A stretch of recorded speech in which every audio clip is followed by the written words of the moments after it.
25 తారీఖు నాడు ఈ నెల ఉదయం 11 గంటలకు ఒక 14 రోజుల ఫిమేల్ బేబీని ఎవరో గుర్తు తెలియని వ్యక్తులు వాళ్ళ మదర్ స్నానానికి వెళ్ళినప్పుడు తొట్టెల నుంచి తీసుకెళ్ళి బాత్రూంలోని వాటర్ బకెట్లో వేయడం మూలంగా చనిపోయిందని చెప్పి సాయంత్రం ఫిర్యాదు ఇచ్చారు 25 తారీఖు నాడు.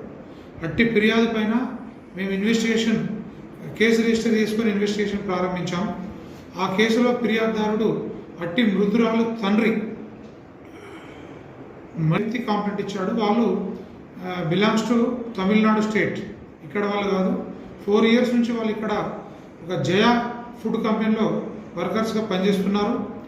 వీళ్ళకి ఆల్రెడీ ఒక బాబు ఉన్నాడు 1 year. ఇప్పుడు ఈ 14 days బేబీ అంటే March 11th ఆమె డెలివరీ అవుతుంది. ఆరోగ్య విజయ అని తన భార్య.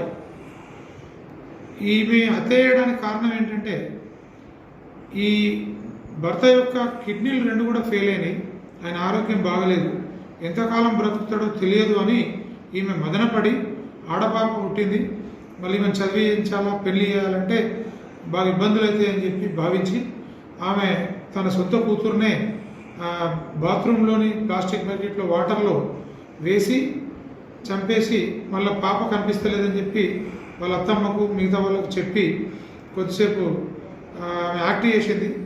మేము కేసు రిజిస్టర్ చేసిన తర్వాత పోస్ట్మార్టం తీసుకున్నాం. పోస్ట్మార్టం రిపోర్ట్లో కూడా ఆ పాప వాటర్ తాగి చనిపోయినట్టుగానే రిపోర్ట్ వచ్చింది, నివేదిక. మరియు ఈరోజు ఆమె తల్లిని అదుపులోకి తీసుకొని విచారిస్తే తన కూతురును తానే చంపినట్లుగా ఒప్పుకుంది. మేము వారి యొక్క వాంగ్మూలం నమోదు చేసుకొని ఈరోజు అరెస్ట్ చేసి కోర్టులో ప్రొడ్యూస్ చేయడం జరిగింది.